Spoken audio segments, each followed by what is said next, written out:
we as women have our own strengths and empowerment, and they're actually really, really great. Yeah. Like, we don't need to be like men to be amazing.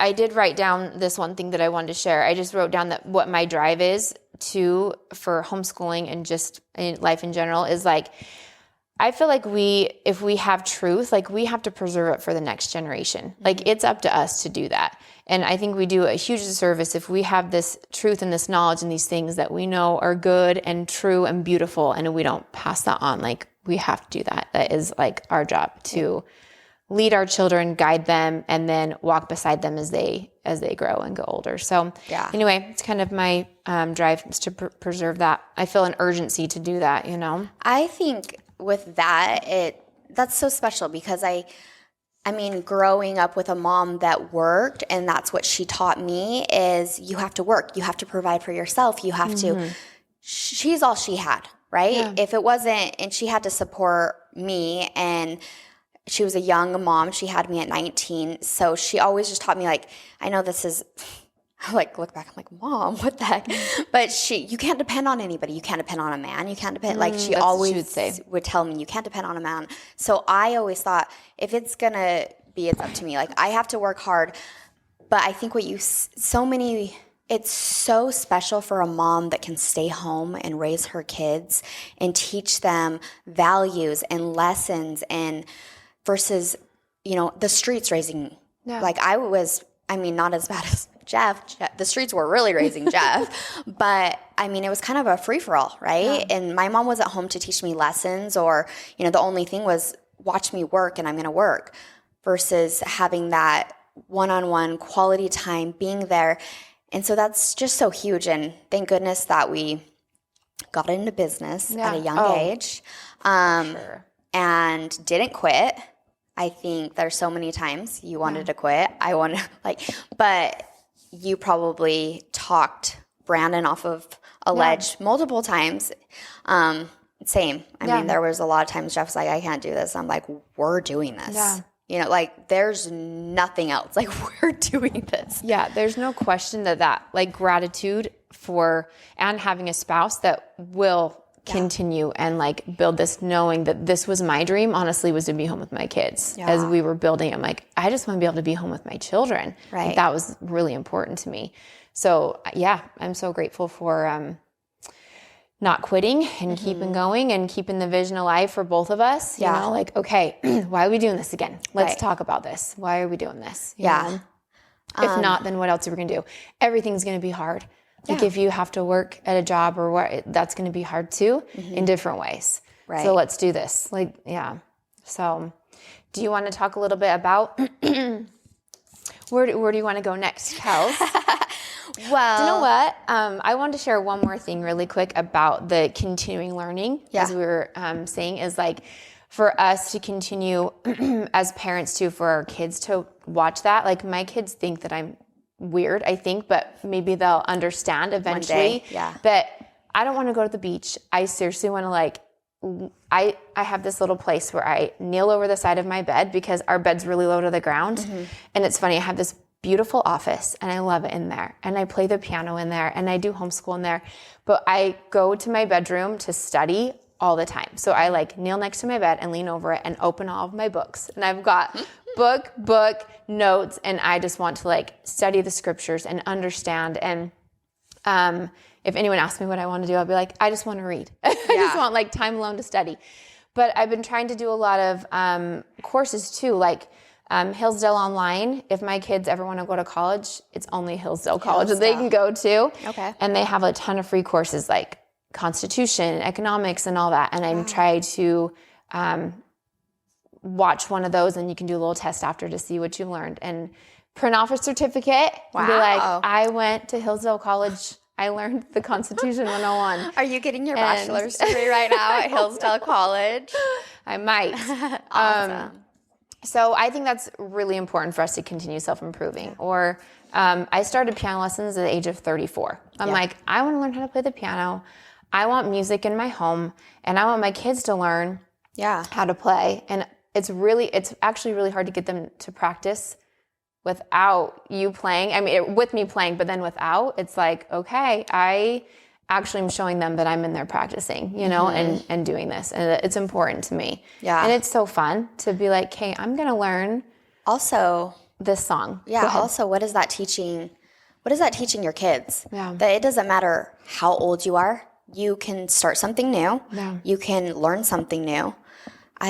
Rome wants to learn Spanish. I'm all, so do I. Yeah. We should learn together. That would be so cool. Right? But you can do that. I mean, it doesn't, just because you're not 18 and, you know, you can start new things and have different dreams. Yeah. You know, I wanted to ask you or talk to you about, you know, just changing. I think you've always been, I watch you and think that you're just an encourager of no matter what happens. Like when we sold our business, you were like, yes, like this is, you know, it was a positive thing, you know, like this is the end of this chapter, and you've just always been an encourager. Now with what Brandon's doing now, always, nobody sees it because you're in the background, but you're the one that's constantly driving. I feel like the driving force for him to, you know, keep doing stuff, and he can change, right? Because I know like selling the business was, for me, really hard on you and Brandon. Me and Brandon, it was so hard. We were like, ah. Oh my gosh. It's so funny. It was. I had to remind him so many times, like, it's going to be okay. Yeah. You know, and a part of my knowing that is relying on him, you know, knowing that he will do what he's supposed to. But I'm like, okay, we were led and guided to do this. It's going to be okay. And he has always told me, like, you allow me to do what I need to do, you know? Yeah. And have that freedom. But then he always pulls through. Like, he always... Right. Yeah, that's through. Just who he is. Yeah. Right? He is, I mean, I've always looked up to Brandon so much because he's a robot. I mean, you know what I'm saying? Like, no matter if he feels like it or not. Right, he's doing it. Same with working out. Oh my gosh. Oh my gosh. He's like, I work out 7 days a week. I just don't even feel okay if I don't work out. 7 days a week? No, seriously. He's like, and if you don't have time, do 100 burpees. The 100 burpee story of Jeff and I doing 100 burpees. So we didn't have time to work out, but we needed to get a workout in because we were doing like the 75 and we had to hurry and go somewhere. So Jeff's like, let's do this or whatever. And so we did the 100 burpees in 10 minutes. In 10 minutes.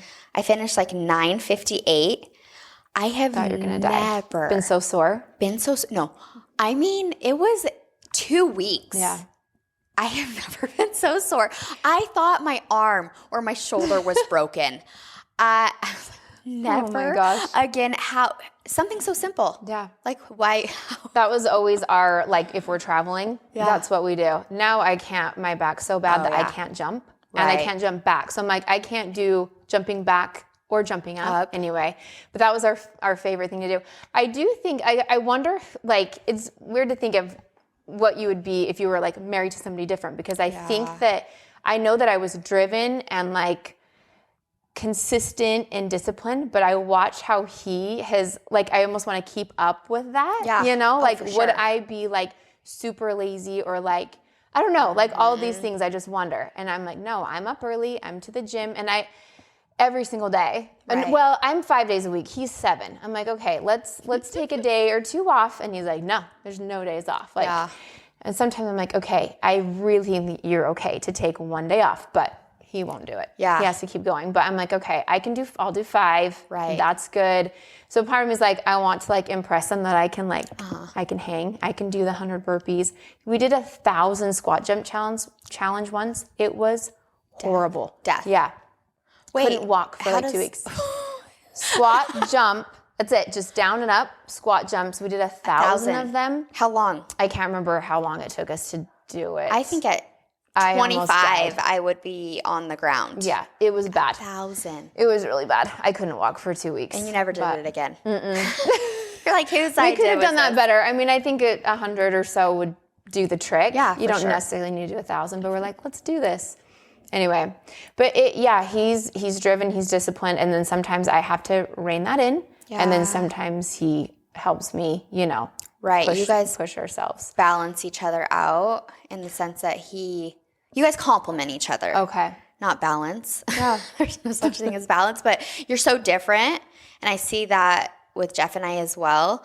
I mean, he drives me so much. Like I want to prove to him like I can do it, and yes, and but sometimes that intensity. So I actually just listened to a really cool thing about when one spouse is really, I'm trying to think of the words they used, highly driven, like intense, and then like a little more like calm and peaceful. Because I can be super driven when I really care about something, but like my nature is going to be a little more like soft spoken. Don't need to speak unless I really need to or I care about something. So there are times that because they are powerful, they just keep going until we're like, okay, listen, we got to have this same talk again that we've had before, things like that. I don't know. I've had to learn that and be like, he's not always like, he's right a lot and he does the right thing a lot, but there's nothing wrong with me sometimes being like, okay, listen, we're going to have this little conversation, or if I really care about something, he'll listen, and he's so good to be like, you're right. And listening, because I don't usually speak out unless it's like really important. I kind of let him do his thing. Yeah. And be like, okay, so we've got some hunts scheduled. Let's schedule a family trip. Yeah. Because that's important. And be like, oh yeah, okay, yeah. Like it's just, unless I, slow down the train for a minute, and help him remember those important things. He knows they're important, and he knows I'm working so we can do those things, Yeah. But, I mean, that's so. Is that your same life though? Do you have to do that same thing? Oh, yes, the exact same.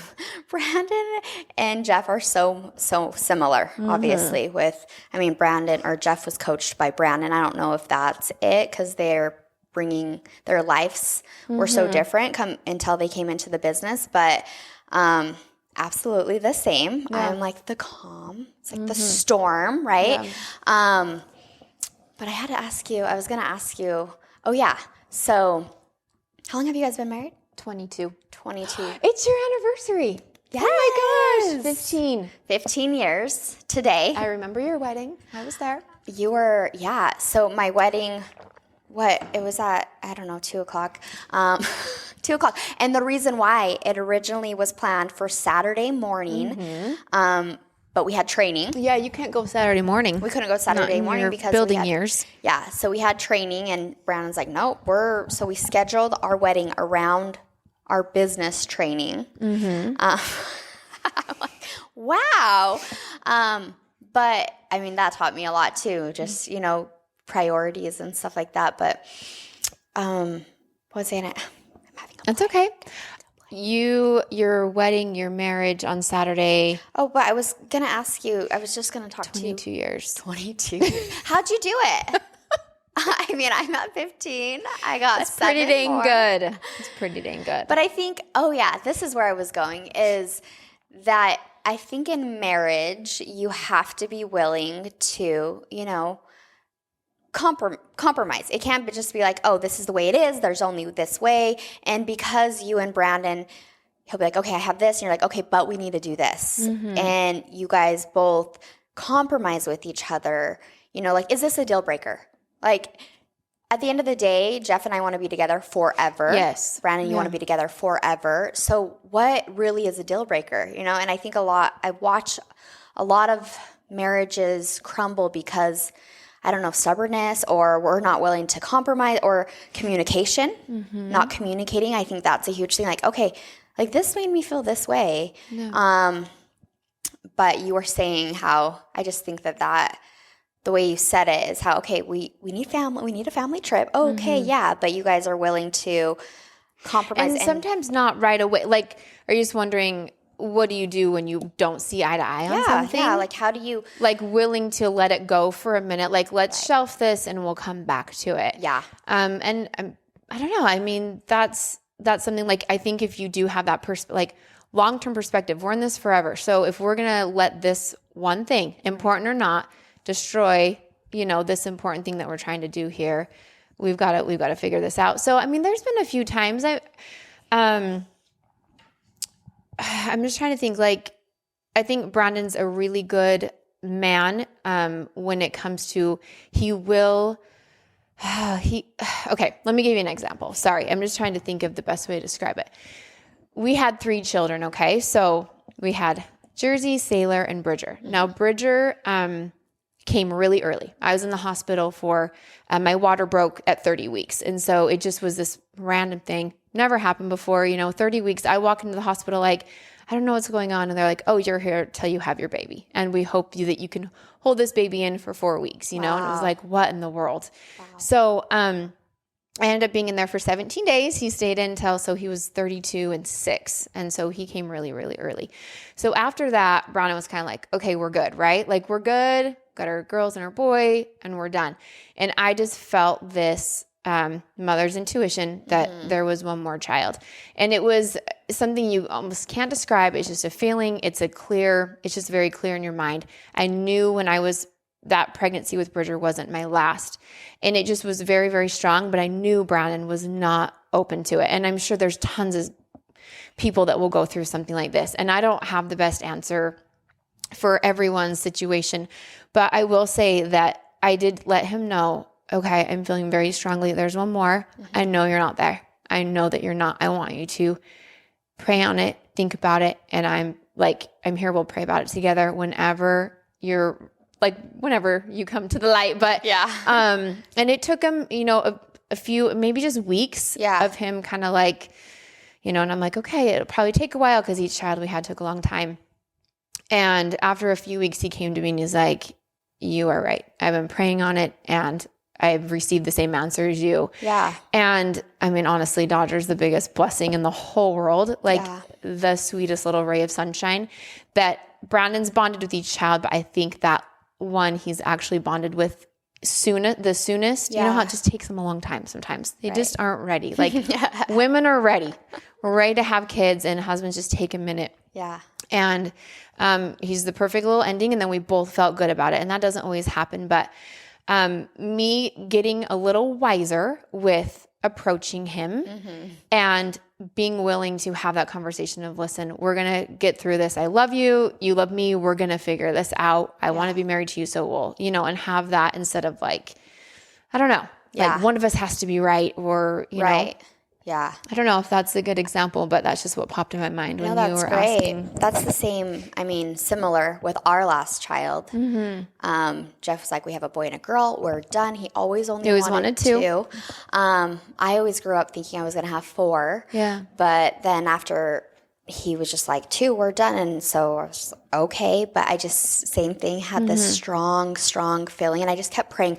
I prayed for a year until... like, wait, like I am not getting any answer at all, but I just feel like I'm not done. So I'm not going to, because Jeff kept saying, like we're done. And I was, wait. Yeah. So yeah, I prayed for a year constantly if it was right for us to have another child. And I woke up in the middle of the night, prayed, went to bed, woke up, and it was like, God spoke to me and was like, you're going to have a little baby boy named Zion, like name and everything, Zion. Gosh. So I had like that. And the next morning I told Jeff, I'm like, I prayed. God told me that we're going to have a little boy and his name's going to be Zion. And he said, what? No, what are you talking about? Like, absolutely not. And I was like, well, I don't know what you have to do. You need to start praying because I got confirmation. So, get to praying. And it was about a week later, he said, yep, you're right.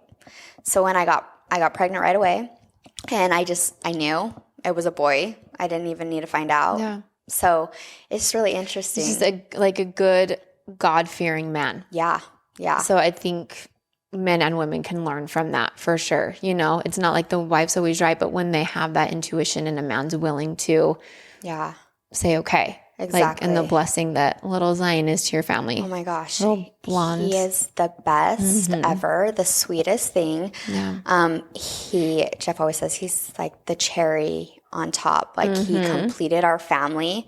And he's just brought us so much joy, you know? So yes, for sure. Fun. I did just watch, I haven't done a ton of Jordan Peterson. I think he's awesome, but I haven't he was kind of the craze there. I think he's so great, but, I watched a little bit and he's got this new thing on marriage and I just watched the first one. So good. So good. Just explaining how important it is to dedicate your life with somebody and being willing to learn and grow with that person. So it's really cool. And to bring in children into that union. Yeah. And honestly, that is why our world is in chaos. Oh, yeah, for sure. Yeah, no question. Like what would be better than Satan destroying that, you know?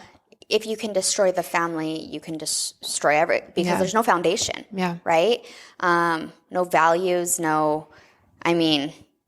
the streets are raising the kids. I think you really do. You get so much from a mother and you get so much from a father. And so I think growing up, I always had my dad, but it was like holidays or for a couple weeks in the summer. But watching, I can't remember what book I read, but I think it was Raising Up Girls. Okay. Raising Up Girls. Have you read that? Mm-mm. So there's one that I have heard of that though. There's one that's Raising Up Boys, which is great. You should read both of them, Raising Up Girls. And is it from either perspective of parent or? It's the same writer, but Raising Up Boys, Raising Up Girls. So the Raising Up Girls talks about how important the father figure is. Mm-hmm. It freaked me out. That's how important the father figure is in a little girl's life. Exactly. I had my grandpa, and I spent a lot of time with my grandparents because they lived here, and my mom was working a lot, so I was there. But exactly the same thing, and it almost gives me this Kate, Jeff, you are Aspen's world, and you're so important in and I think Rome too, our boys too, with the fathers, but it's just so important to have that dynamic of the mom and the dad. Do you know what was just popped in my mind that is watching? So our oldest now is 16. So she's driving and dating and doing all these things, right? And there's only so much, you're teaching them as much as you can, and trying to help them as they get to that and they start going out on their own a little bit and you want them to make good choices, but you can't control it. You just can't. So we had a situation with our oldest. She was super interested in this boy. And the more we kept learning about him, it just wasn't, it was honestly a little bit like Jeff growing up. Yeah. And scares you. It was right when, and I hopefully Jersey's okay with me talking about this because I think it all worked out, but it was right when Brandon and Jeff were recording their podcast and Jeff would be talking about his childhood and different things. And I'm like, oh my gosh, this is exact. And so me and Brandon, I was trying really hard not to freak out, honestly, and be like, no, you can't date him. It's really hard because if you do that, obviously they're going to run right and want to date them, So you're doing this fine line of okay, we've taught you as well as we can. I'm not sure why you're feeling drawn to this, but you are. So let's handle this in the best way we possibly can. Yeah. So she still wasn't 16. And so it was still kind of okay, it's not like she's going to be out driving around and stuff with him. But we're okay, you guys can hang, but you're going to hang in our home and you can be here at our house. And we tried this whole time along the way to we just keep having these conversations with her about all of that. But I will say watching Brandon handle that, he handled it so well, like a champ. Honestly, I'm one day you will understand how amazing your mom and dad are, that we handled this not crazy and freaking out and saying you can't, you would see in a movie, you can't date him. Yeah. And what naturally happened is he became a little bit uncomfortable in our home. At first he was I really like it here. He told me a few times, I feel really safe here. Mm-hmm. But then kind of that natural, as he's been raised, it got a little bit uncomfortable, And so he kind of naturally went away. Right. And that's not always going to happen. But I just watched Brandon have good conversations with Jersey and be listen, I'm sure he's a great kid, and has potential. And I even told Jersey about Jeff's story. I'm it's very similar. So he does have there's a chance. It's not like he's not a good person, Right. but he doesn't know Jesus, which means he's not gonna change for you, right? Yeah. And that wouldn't be good anyway. And when I met Jeff, he was. Let's talk about that. He was newly converted to Christ. Right. And very, very strong. And then meets Brandon. So he's got that, which is the most important thing. And then a mentor, which is the next, probably one of the high important things if you don't have those previous mentors. Yeah. So I'm like, this boy doesn't have Jesus and he doesn't have a mentor, you know? So I'm trying to, anyway, it was just interesting to watch Jeff. I'm like, he for sure could be and turn out to be this amazing man that Jeff has turned out to be. But anyway, it was just kind of interesting to watch that. But Brandon handled that so well. So as you're talking about the importance of fathers, I know Jersey tells me everything. She doesn't really like run to dad. I know a lot of little girls maybe do that if they like fight with their mom, they run to dad. She tells me everything. She's pretty open and good about that. But watching how important Brandon's influence in his words. And I mean, he was even like, if you want, I can have a talk with him about, and she was like, yeah, that'd be good. You know, just about what it is to be a man, you know, have him listen to solid podcasts. He saw, self-improve. Well, I mean, he clearly probably doesn't have a father figure in his life, which... And when the first thing I learned is like, no, my dad was in prison. I'm like, oh man, or he had been, but not in his life, you know, at all. So for sure. I think the difference with Jeff is that he had a really strong will to not repeat patterns, the family patterns. Like nobody graduated from high school. So he was the first one to graduate from high school. He grew up in a trailer. He swore he was never going to be poor. He didn't know like how, but he was so driven by that. His dad was an alcoholic. So he was like, I don't want to do, I don't want to drink. I don't want to do this. And then, just a lot of those things. So they can, I think, it just depends. They can push you in the right direction or, oh, this is just, my life. This is just the way it is. This is the hand. What do you hear? This is the hand I was dealt. So you can have that victim mentality that, oh, woe's me. I'm going to be poor because my family's poor. I'm going to probably end up in prison because my dad's in prison, Yes. Or that like, I will never repeat this. And his dad was never present. So he has such a strong will to be present in our kids' lives. And that is a huge reason why we sold our business was because he wanted, time goes by so fast and our kids are small only for, I mean, it's so fast. It's crazy that I'm like in 10 years, Rome's going to be 18. And he wanted to be present in their lives so he can influence them. And I think that's huge. That's something you don't see a lot of. Even, dads go to work, which is great. They provide, but then they come home and how often do they, just go play with their child, go sit on the floor. It's hard for them to turn off sometimes, especially when they're business minded. And so it's always like on your mind. Yes. Well, when always creating, always thinking of new ways to do things. And so it's hard to shut that off. That's one of the challenges I think that we've dealt with. One of those conversations that comes up often, like, okay, it's time to turn that off for a minute, which is really hard because I'm also grateful that he has that. Yeah. And it's like, okay, we've got to maybe shut that down for just a minute. Be like, please let me know when I'm doing that. I'm like, you're doing it again. You're doing it again. Put up a sign. You're doing it.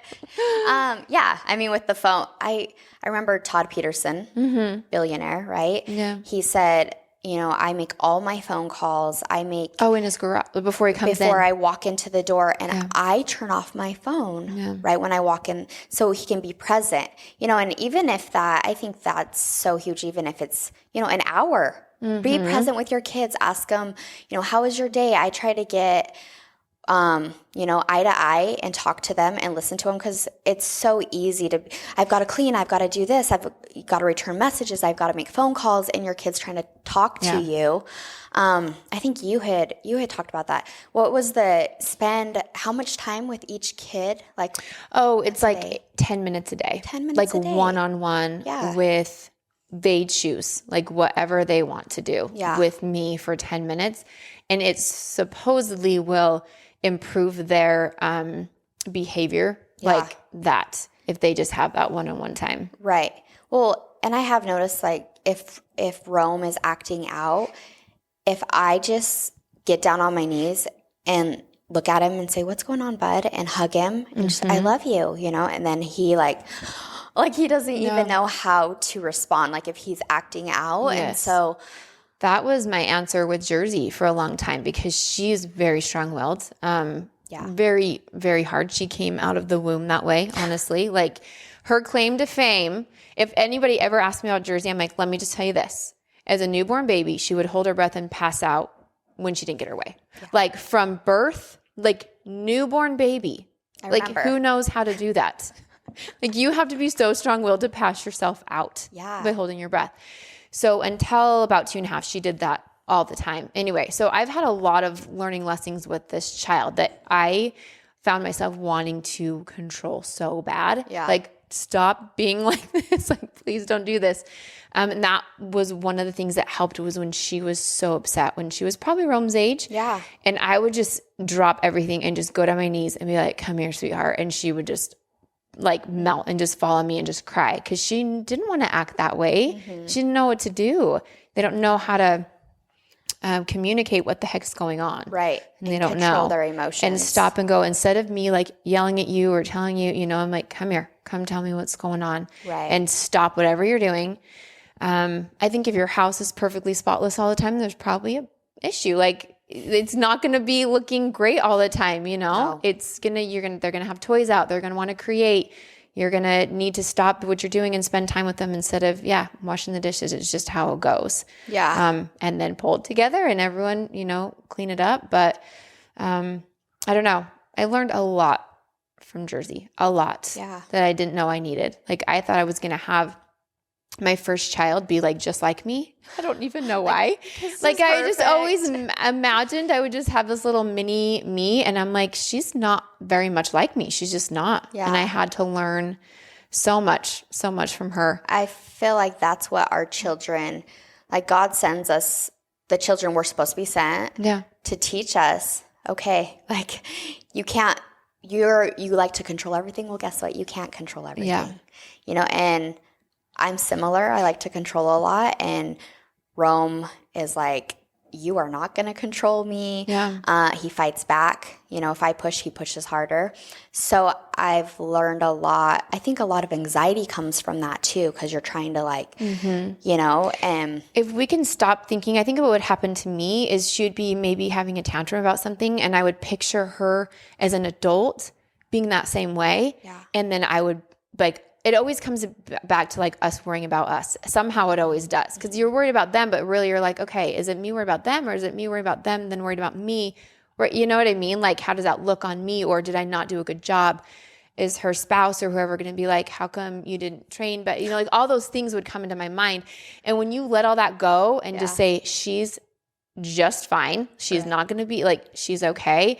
It calms you, and then you can handle the situation instead of you handling a future situation that's not even happening and that you're like worried about, instead of just going, okay, yes, there's things that she can do better, there's things I can do better, but she's not doing anything that's so bad that I need to like freak out. Is this going to matter in 5 or 10 years? If no, then let's not ruin our relationship over it. And so trying to always connect, like make sure you have that connection with them before you. Yeah. Anyway. I mean, you're so amazing. No, seriously. I'm like, how does Lexee do it? I just have one blow up every 6 months, and I'm like, everyone leave me alone. Yeah. Just one every 6 know. months. It's not once. It's kind of rare. And then I'm like, okay, I need a minute. And Brana will be like, everyone leave mom alone, because I need her. I need her to help me. Oh my gosh. I'm like, I can't help everyone. And and that's something I have to work on. I have to work on like, okay, you can do this on your own. You don't need me. My kids just want to tell me everything. And I love it. And then it does, it takes a lot of energy from you. You don't realize it. Brown's like, all our kids have to get all their words out every day and tell you every thought that's on their mind. And they kind of do. But I love it. And then I'm like, okay, what am I doing something wrong here? Yeah. I don't know. No, sometimes you're just like, okay, you can you don't need me every step of the way. Like eventually one day you're not going to have me. Right. But yeah. Yeah, that's something I really do have to constantly check myself. Okay, if I wasn't here, could they handle this? Yes, they could. Yeah. You know? Could they survive? Mm-hmm. I'm all about that. I feel like I always tease Rome. I'm like, hey, it's time. He's 8, right? It's time for you to stay home by yourself. I think he's traumatized from Home Alone or something. He's like, no, absolutely not. But I would never leave him at 8. But when I was 8, I was home cooking. I was doing the laundry. I was cleaning the house. I was staying home all by myself. When you told me that Aspen can make eggs, I'm like, can my 16-year-old make eggs? Yeah, okay, I think she can. But that's amazing. Well, and I don't push. No, it seems she like wants to. She wants to help with everything. She wants to do eggs. She wants to. A lot of times, like, I don't know, a couple months back, she's like, Mom, can I do the dishes? And I was like, no, you don't know how to do the dishes. Like, no, you can't do the dishes, right? But please, I really want to do the dishes. I was like, I need to let her mess up. If she breaks a dish, if she drops a glass, if she, I need to let her have the opportunity to mess up and try. And that's one thing I always am trying to do is because we want it done the right way as a parent, Well, and it takes much longer to teach them. It just does. Yeah. It's so much faster for you just do the dishes. To do it, right? Or make the bed. And they can make the bed. And look, I made the bed. And you're like, it looks amazing. You're like, oh no. But I think that's how, and I want them to be able to, they don't need me. No. So the other day, they all recruited each other. I have a video. It's the funniest thing. So I didn't do the dishes. Like for 2 meals, like breakfast and lunch. And so there was dishes and Rome kept asking me, Mom, are you going to do the dishes? Yeah, I'll get to it. I'll do it in a while. He asked me 3 times. Well, then he got Aspen and Zion and I come in, they're doing the dishes. Zion, my 3-year-old, he's vacuuming. Oh, cute. He's vacuuming and they're cleaning I let him. Normally I would be like, okay, let me help you or you guys don't have to do this. But I think that teaches them a lot, but it's just fun. It's so cute watching them. They're so cute. You're doing great, Kels. You're doing awesome with them. You are. Trying over here. They're very good kids. Do you want to talk about feminism? Oh, gosh. I did write a few things down. You did? Then I did. No. I'm sure you have really good information and I can just back it up. No, I liked one of the questions that was sent. So I don't even know. I don't even know where to go. I don't know. I do think that feminism's kind of destroyed womanhood and manhood. It's done both. It's, and we're just bringing it up because a few people have asked us to speak about it because I think what happens is like the traditional roles, like if a traditional role works, like I don't know why everyone wants to change things that actually do work well. Yeah. And especially when it's interesting that maybe modern feminism is saying men are the problem, but also we can be men. Like it just doesn't make sense. I don't understand it at all. It's like you are the problem, but we want to be like you. Instead of saying we as women have our own strengths and empowerment, and they're actually really, really great. Yeah. Like we don't need to be like men to be amazing. Right. We have our own things. So I had the thought this morning, and I hope it's okay to bring up, but oh my gosh, now I'm like, do I even want to look at all these notes that I wrote down about it early this morning that kind of hit me. So just that, like, men are not toxic, No. We should appreciate them and appreciate their risk taking, their leadership abilities, those things that they do have. And if women have those as well, that's great. Yeah. But we have these maybe a different calling, we just do. So let's see here. I'm trying to think of what else I wanted to talk about that. No other thoughts, Kels? Yeah, I think, like I said, growing up in a house with just a single mom, and that kind of was this, the culture too. Like, don't ever count on a man, and you've got to work for yourself. And but there are a lot of things that men are built different for a reason. Yeah, and I think there's a lot of things that men do that I don't want to do. Yeah. That And there's a lot of things that we bring to the table that are totally different. I mean, we are different.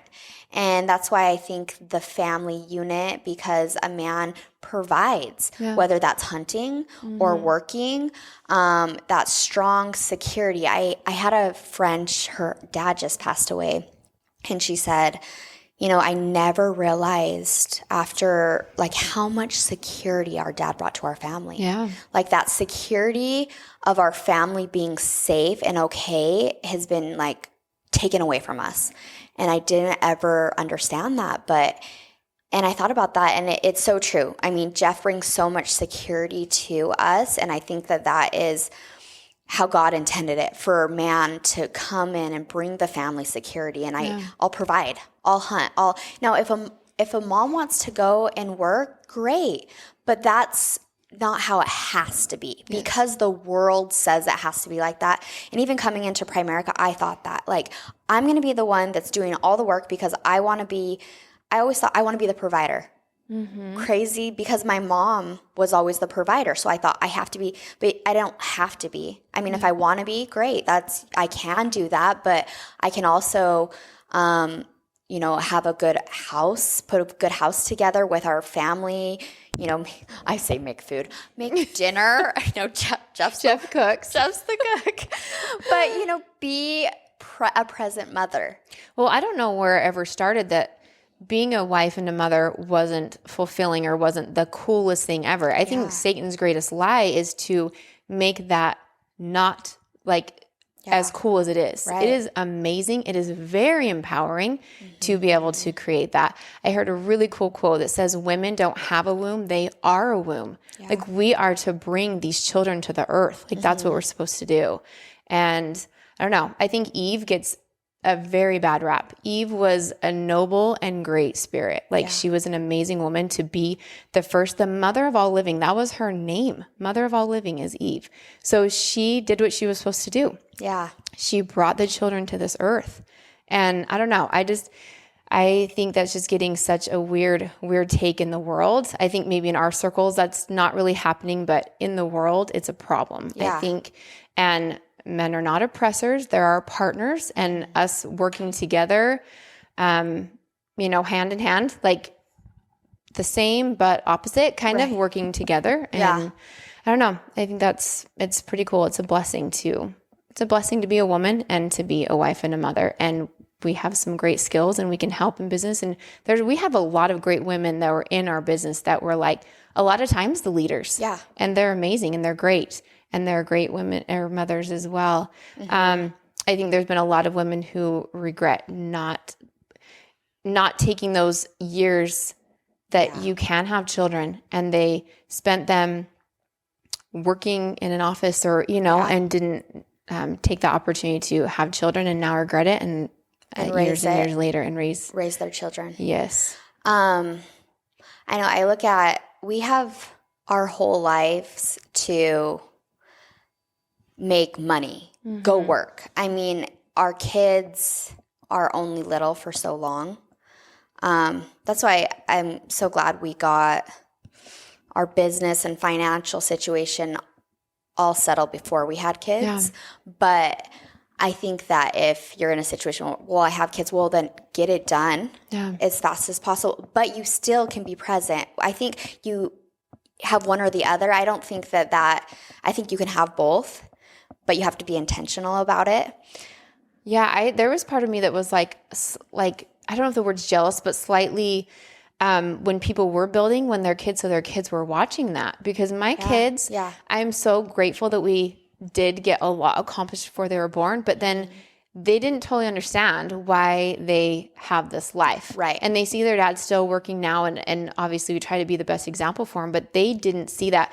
So I would watch people have children that were super connected or excited about their goals and dreams. And I'm like, we did a lot of that before our kids were even, coherent into what was going on. So there was a little bit of me that was like, oh man, we didn't do, I guess we could have still done that. But so like, we were, I don't know, kind of past that like main building stage. Yeah. When our kids were, once they were grown. So I mean, I think there's pros and cons. I think that for sure. Yeah. I feel for people now. I do that, you know, for sure that I was maybe a little hard on, or not that that's, of course we should still train them. Like, you got to go do it, but just some understanding for that when there's a lot happening and crazy, and you got kids in sports and you want to be there. Like, I understand. You got to just do your best. Yeah. Do your best. And, I do look up to, you know, the parents that are grinding.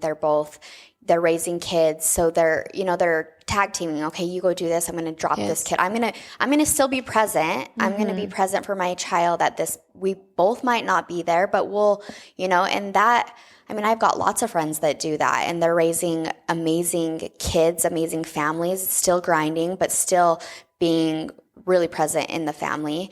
You know, so my mom was always working. I mean, she didn't come to like hardly anything.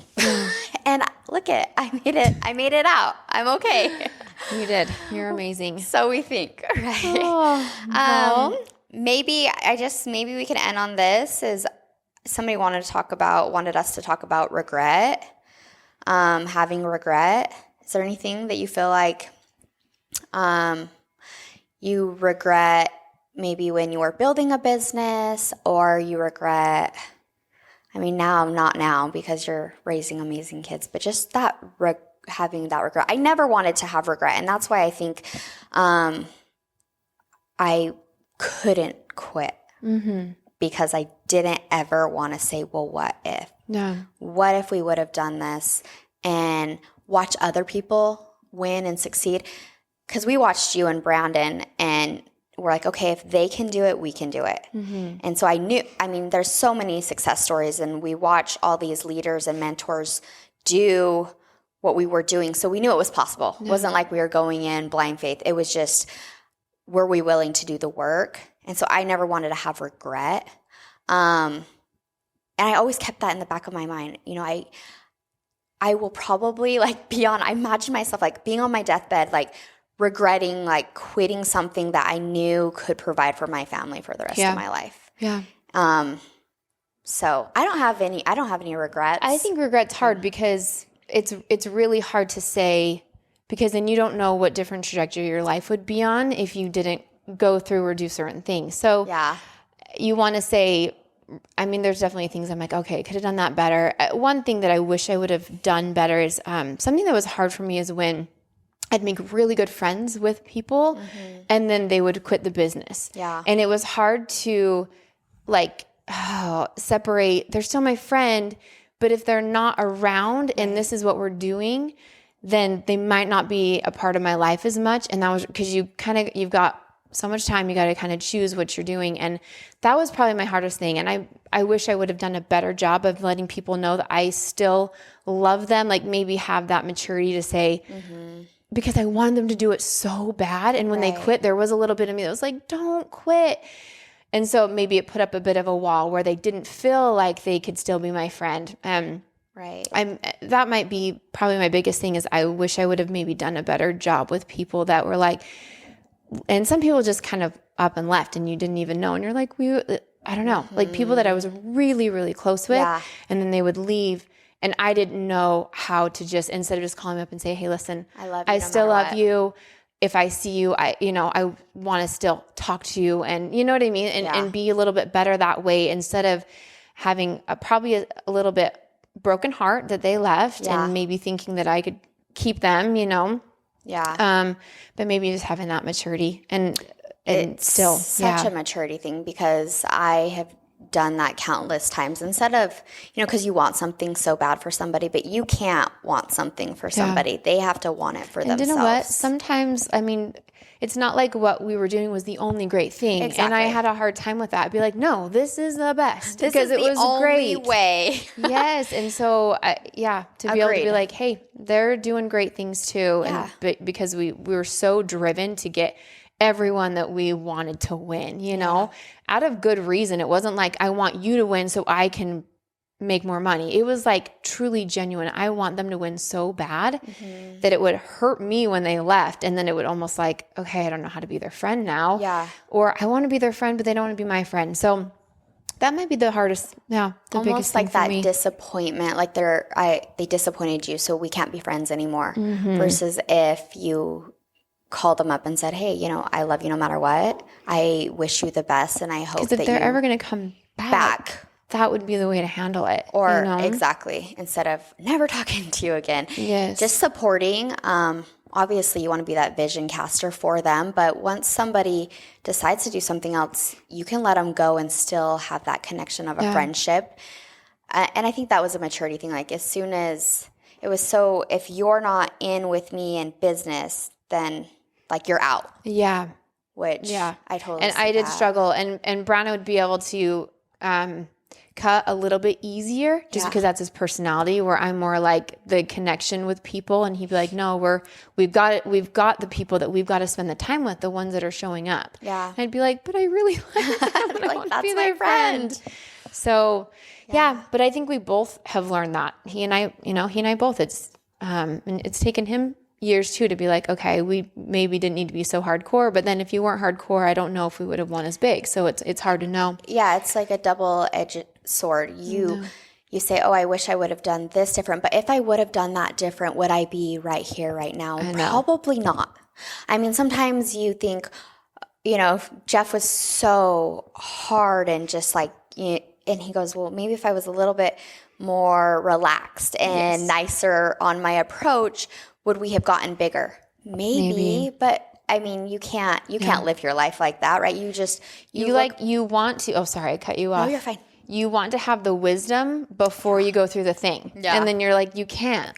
You can't be like, oh, I gained this wisdom before I went through it. It's after, and then you're like, okay, could have done that better. Yeah. And then that's just how life goes. But I think I hate it, but I love learning, going through those trials. That's how you get better and learn, from your mistakes. You become wiser. I was thinking about that, older people are wiser, and for a reason, I'm just think of the life and all the challenges we've had up to this point and what it's taught us and where it's brought us. During it, you're like dying, right? Yeah. Like, I don't know if I can do this. But coming out, you're like, I'm so grateful because it taught me so much, and it's made me who I am today. Yeah. All right. Well, thanks for being with us today. Make sure to like and subscribe and share with anyone that you think could benefit from this today. And remember to stay solid.